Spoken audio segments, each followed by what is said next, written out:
Разходка из най-големият град в Италия – Рим. Първо ще започнем от амфитеатърът, по-познат като Колизеум.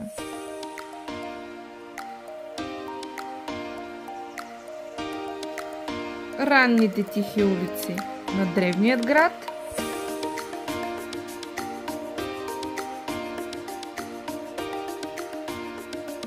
характерните за Италия улични чешмички с питейна вода.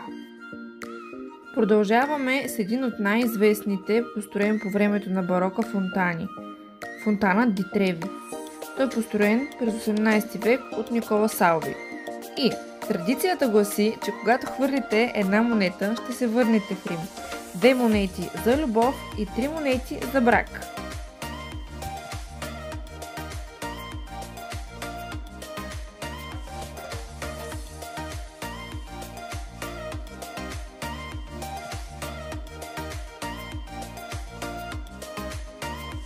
Италианските пастичерии. Това са сладкарници, в които предлагат торти, пастички, каноли, круасани и всякакви други изделия, в които, повярвайте ми, ще се влюбите.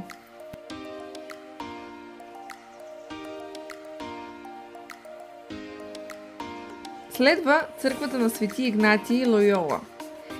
Тук интересното е, че куполът би трябвало да бъде величествен, но когато парите свършват, планът бил изоставен.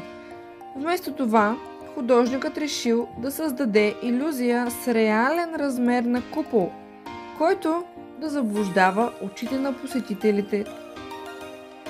Дойде време и за следващата църква – Сан Луиджи, която е построена като национална църква на французите, живеещи в Рим. Ще имате възможност и да видите библейски сцени, изписани от великия италиански художник Караваджо, който е рисувал по времето на барока.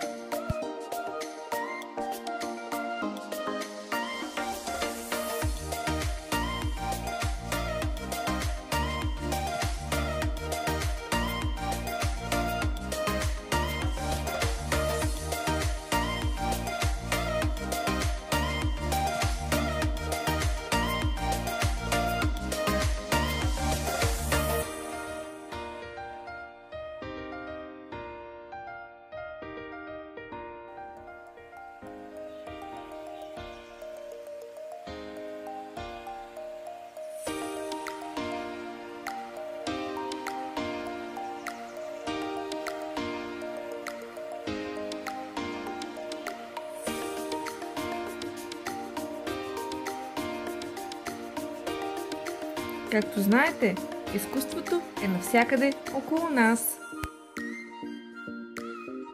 Няма как да не обърнем внимание и на улица Кондоти. Рад за всеки любител на модата и еталон за италианския стил. А точно срещу улица Кондоти се намира и площад Испания. Една от забележителностите, намираща се на площад Испания, са испанските стълби. Освен тях, има и фонтан, чиято вода е питейна. Името му е Баркача или Баркача. Не съм много сигурна. Поправете ме, ако греша.